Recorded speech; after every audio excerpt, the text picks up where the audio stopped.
ಇನ್ನು ಪುತ್ತೂರಿನ ಯುವಕ ಬೆಂಗಳೂರಿನಲ್ಲಿ ಅನುಮಾನಾಸ್ಪದವಾಗಿ ಸಾವನ್ನಪ್ಪಿರುವ ಪ್ರಕರಣಕ್ಕೆ ಸಂಬಂಧಪಟ್ಟಂತೆ ಪೊಲೀಸರು ತನಿಖೆಯನ್ನು ತೀವ್ರಗೊಳಿಸಿದ್ದಾರೆ.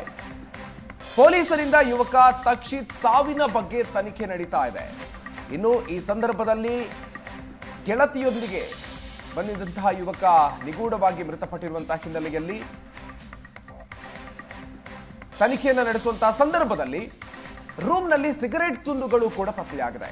ತಕ್ಷಿತ್ ಕುಟುಂಬದಲ್ಲಿ ಕೆಲವರಿಗೆ ಅಸ್ತಮಾ ಸಮಸ್ಯೆ ಇರುವ ಮಾಹಿತಿ ಸಿಕ್ಕಿದೆ. ಅತಿಯಾದ ಸಿಗರೆಟ್ ಸೇವನೆಯಿಂದ ತಕ್ಷಿತ್ಗೆ ಆರೋಗ್ಯದಲ್ಲಿ ಸಮಸ್ಯೆ ಉಂಟಾಗಿ ಅದರಿಂದಾಗಿ ಏನಾದರೂ ಪ್ರಾಣವನ್ನ ಕಳ್ಕೊಂಡಿರಬಹುದಾ, ಈ ಒಂದು ಹಿನ್ನೆಲೆಯಲ್ಲೂ ಕೂಡ ಆ ಒಂದು ಅನುಮಾನದ ದೃಷ್ಟಿಯಿಂದಲೂ ಕೂಡ ಈಗ ತನಿಖೆಯನ್ನ ನಡೆಸಲಾಗ್ತಾ ಇದೆ. ಈ ಸಾವಿಗೆ ಕಾರಣ ಏನು ಅನ್ನೋದು ಇನ್ನೂ ಕೂಡ ನಿಖರವಾಗಿ ಸ್ಪಷ್ಟ ಆಗ್ತಾ ಇಲ್ಲ. ಹೀಗಾಗಿ ತನಿಖೆಯನ್ನು ತೀವ್ರಗೊಳಿಸ್ತಾ ಇದ್ದಾರೆ. ಇನ್ನು ಪೊಲೀಸರು ತಕ್ಷಿತ್ ಗೆಳತಿ ಮತ್ತು ಹೋಟೆಲ್ ಸಿಬ್ಬಂದಿಯನ್ನು ಕೂಡ ವಿಚಾರಣೆಗೊಳಪಡಿಸಿದ್ದಾರೆ. ಫುಡ್ನಿಂದಲೇ ಸಮಸ್ಯೆ ಆಗಿದ್ರ ಬಗ್ಗೆ ತಕ್ಷಿತ್ ಗೆಳತಿ ಹೇಳಿಕೆಯನ್ನ ನೀಡಿರೋದು. ಅಕ್ಟೋಬರ್ 17ನೇ ತಾರೀಕು ಮಧ್ಯಾಹ್ನ ಆನ್ಲೈನ್ನಲ್ಲಿ ಫುಡ್ ಅನ್ನು ಆರ್ಡರ್ ಮಾಡಿದ್ರು. ಇಬ್ರು ಕೂಡ ಆನ್ಲೈನ್ನಲ್ಲಿ ಆರ್ಡರ್ ಮಾಡಿ ಚಿಕನ್ ರೈಸ್ ಅನ್ನು ತರಿಸ್ಕೊಂಡಿದ್ರು. ಆದ್ರೆ ಅದಾದ ನಂತರ ಆರೋಗ್ಯ ಕೆಟ್ಟು ಇಬ್ಬರಿಗೂ ಕೂಡ ವಾಮಿಟ್ ಆಗಿದ್ರಿಂದ ಟ್ಯಾಬ್ಲೆಟ್ ಅನ್ನು ತಗೊಂಡಿದ್ರು. ಆರೋಗ್ಯ ಸಮಸ್ಯೆಯಿಂದ ಯುವತಿ ತಮ್ಮ ಊರಿಗೆ ಹೊರಟಿದ್ರು. ಅದಾದ ನಂತರ ಇನ್ನು ತಾನು ಕೂಡ ಸಂಬಂಧಿಕರ ಮನೆಗೆ ಹೋಗ್ತೀನಿ ಅಂತ ಹೇಳಿ ತಕ್ಷಿತ್ ಕೂಡ ಹೇಳಿದ್ದಂತೆ. ರಾತ್ರಿ ಮತ್ತೆ ಯುವತಿಗೆ ಕರೆ ಮಾಡಿ ಲಾಡ್ಜ್ನಲ್ಲೇ ಉಳಿತೀನಿ ಅಂತ ಹೇಳ್ಕೊಂಡಿದ್ದ. ಇನ್ನು ಲಾಡ್ಜ್ ಬಿಲ್, ರಾತ್ರಿ ಊಟದ ದುಡ್ಡನ್ನ ಪೇ ಮಾಡೋದಕ್ಕೆ ಯುವತಿಗೆ ಆತ ಸೂಚನೆ ಕೊಟ್ಟಿದ್ದ, ಹೇಳಿದ್ದ. ಬಿಲ್ ಪೇ ಮಾಡಿ ರಾತ್ರಿ 10 ಗಂಟೆಗೆ ತಕ್ಷಿತ್ ಜೊತೆಗೆ ಯುವತಿ ಮಾತಾಡಿದ್ರು. ಇನ್ನು ಬೆಳಿಗ್ಗೆ ಮತ್ತೆ ಫೋನ್ ಮಾಡಿದಂತಹ ಸಂದರ್ಭದಲ್ಲಿ ತಕ್ಷಿತ್ ಫೋನ್ ರಿಸೀವ್ ಮಾಡಿಲ್ಲ. ಈ ಸಂದರ್ಭದಲ್ಲಿ ಲಾಡ್ಜ್ನವರು ಡೋರ್ ತೆಗೆದಂತಹ ಸಂದರ್ಭದಲ್ಲಿ ತಕ್ಷಿತ್ ಮೃತಪಟ್ಟಿರೋದು ಗೊತ್ತಾಗಿದೆ.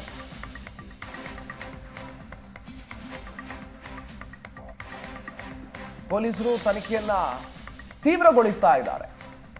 ತಕ್ಷಿತ್ ಸಾವಿಗೆ ಕಾರಣ ಏನು ಅನ್ನೋದು ಇನ್ನೂ ಕೂಡ ಸ್ಪಷ್ಟ ಆಗ್ತಾ ಇಲ್ಲ.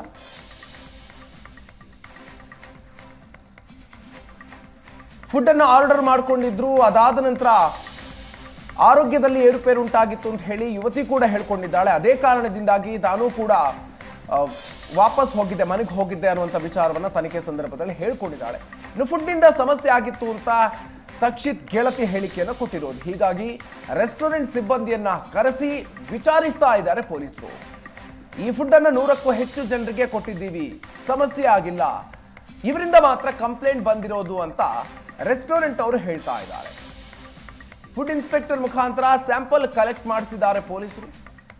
FSL ವರದಿ, ಮರಣೋತ್ತರ ವರದಿಗಾಗಿ ಈಗ ಪೊಲೀಸರು ಕಾಯ್ತಾ ಇದ್ದಾರೆ. ಹೆಚ್ಚಿನ ಡೀಟೇಲ್ಸ್ ಕೊಡ್ತಾರೆ ನಮ್ಮ ಪ್ರತಿನಿಧಿ ಶರತ್. ಇದೀಗ ನಮ್ಮ ಜೊತೆಗೆ ದೂರವಾಣಿ ಸಂಪರ್ಕದಲ್ಲಿ ಜಾಯ್ನ್ ಆಗ್ತಾ ಇದ್ದಾರೆ. ಶರತ್, ಇದೀಗ ತಕ್ಷಿತ್ ಸಾವಿಗೆ ನಿಖರ ಕಾರಣ ಏನು ಅನ್ನೋದು ಇನ್ನೂ ಕೂಡ ಗೊತ್ತಾಗ್ತಾ ಇಲ್ಲ. ತನಿಖೆಯ ಸಂದರ್ಭದಲ್ಲಿ ಈ ಹಂತದಲ್ಲಿ ಏನೆಲ್ಲ ಮಾಹಿತಿಗಳು ಪೊಲೀಸರಿಗೆ ಲಭ್ಯ ಆಗಿದೆ, ಡೀಟೇಲ್ಸ್ ಅನ್ನ ಕೊಡ್ತಾ ಹೋಗೋದಾದ್ರೆ ಶರತ್.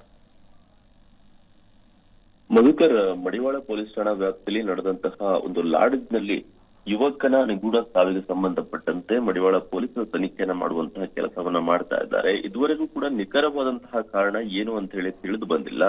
ಸದ್ಯ ಸಾವಿನ ಸಂದರ್ಭದಲ್ಲಿ ಹಾಗೆ ಮೃತದೇಹ ಪತ್ತೆಯಾದಂತಹ ಸಂದರ್ಭದಲ್ಲಿ ಕೆಲವೊಂದಿಷ್ಟು ಸಿಕ್ಕಂತಹ ಸಾಕ್ಷಿಗಳ ಆಧಾರದ ಮೇಲೆ ಮತ್ತೆ ಆತನ ಜೊತೆ ಕೊನೆ ತನಕ ಕಂಡು ಬಂದಿದ್ದು ಆತನ ಗೆಳತಿ, ಅವರೆಲ್ಲರನ್ನೂ ಕೂಡ ವಿಚಾರಣೆಯನ್ನ ಮಾಡುವಂತಹ ಕೆಲಸವನ್ನ ಸದ್ಯಕ್ಕೆ ಪೊಲೀಸರು ಮಾಡ್ತಾ ಇದ್ದಾರೆ. ಅದರ ಆಧಾರದಲ್ಲಿ ಗೆಳತಿಯ ಹೇಳಿಕೆಯನ್ನ ದಾಖಲಿಸಿಕೊಂಡಂತಹ ಸಂದರ್ಭದಲ್ಲಿ ಕಳೆದ 8 ದಿನಗಳಿಂದಲೂ ಕೂಡ ಅವರು ಆ ಲಾಡ್ಜ್ ನಲ್ಲಿ ಉಳಿದುಕೊಳ್ತಾ ಹೋಗ್ತಾ ಇದ್ರು. 8 ದಿನಗಳಿಗೆ ಸಂಪೂರ್ಣವಾಗಿ ಆ ಲಾಡ್ಜ್ ಅನ್ನ ಬುಕ್ ಮಾಡಿರಲಿಲ್ಲ. ಪ್ರತಿದಿನ ಎಕ್ಸ್ಟೆಂಡ್ ಮಾಡಿಸ್ಕೊಳ್ಳುವಂತಹ ಕೆಲಸವನ್ನ ಮಾಡ್ತಾ ಹೋಗ್ತಾ ಇದ್ರು. ಅವತ್ತು 17ನೇ ತಾರೀಕು ಕೂಡ ಮಧ್ಯಾಹ್ನ ಊಟವನ್ನ ಅವರು ತರಿಸ್ಕೊಳ್ತಾರೆ. ಊಟವನ್ನ ತರಿಸ್ಕೊಂಡು ತದನಂತರ ಅವರಿಗೆ ಕೆಲವೊಂದಿಷ್ಟು ಆರೋಗ್ಯದಲ್ಲಿ ಸಮಸ್ಯೆ ಆಗಿತ್ತು. ತದನಂತರ ಮಾತ್ರೆಯನ್ನು ಕೂಡ ತೆಗೆದುಕೊಳ್ತಾರೆ. ಆದ್ರೆ ಮತ್ತೆ ಸಂಜೆ ಆರೋಗ್ಯದಲ್ಲಿ ಸಮಸ್ಯೆ ಇರುವಂತಹ ಕಾರಣದಿಂದಾಗಿ ಆ ಯುವತಿ ತನ್ನ ಊರು ವಿರಾಜಪೇಟೆಗೆ ತೆರಳುತ್ತಾಳೆ. ಆದ್ರೆ ಮತ್ತೆ ಯುವಕ ಫೋನ್ ಮಾಡಿ, ನಾನು ಇವತ್ತೊಂದಿನ ಇಲ್ಲೇ ಇರ್ತೀನಿ, ನನ್ಗೆ ಇದಕ್ಕೆ ಲಾಡ್ಜ್ಗೆ ಸಂಬಂಧಪಟ್ಟಂತಹ ಹಣ ಹಾಕುವಂತ ಗೆಳತಿಗೆ ಕೇಳ್ತಾನೆ. ಜೊತೆಗೆ 10 ಗಂಟೆಯ ತನಕ ಕೂಡ ಅವರು ಫೋನ್ ಸಂಪರ್ಕದಲ್ಲಿ ಇದ್ರು.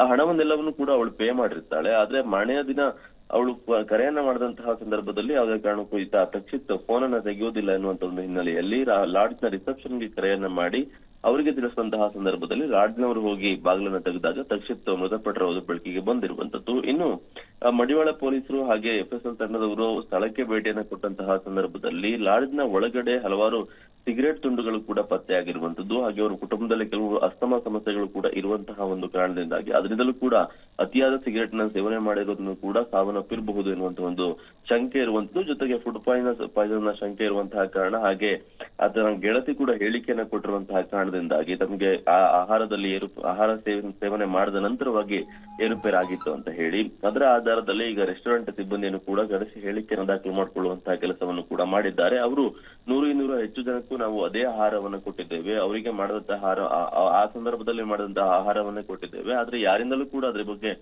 ದೂರು ಬಂದಿಲ್ಲ, ಆದ್ರೆ ಇವರಿಂದ ಮಾತ್ರ ಅದಕ್ಕೆ ಸಂಬಂಧಪಟ್ಟಂತಹ ದೂರು ಬಂದಿದೆ ಅನ್ನುವಂತ ಒಂದು ಹೇಳಿಕೆಯನ್ನು ಕೂಡ ಕೊಟ್ಟಿದ್ದಾರೆ. ಅದರ ಆಧಾರದ ಮೇಲೆ ಸದ್ಯ ಪೊಲೀಸರು ತನಿಖೆಯನ್ನು ಮಾಡುವಂತಹ ಕೆಲಸವನ್ನ ಮಾಡ್ತಿದ್ದಾರೆ. ಇವೆಲ್ಲವೂ ಕೂಡ ಪ್ರಾಥಮಿಕ ಅನುಮಾನಗಳು ಮಾತ್ರ.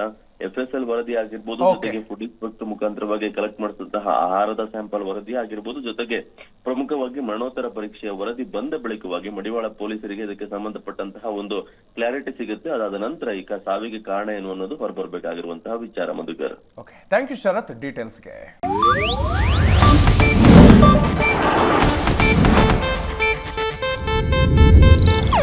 ಇದು ಏಷ್ಯಾನೆಟ್ ನ್ಯೂಸ್ ನೆಟ್ವರ್ಕ್ ಪ್ರಸ್ತುತಿ.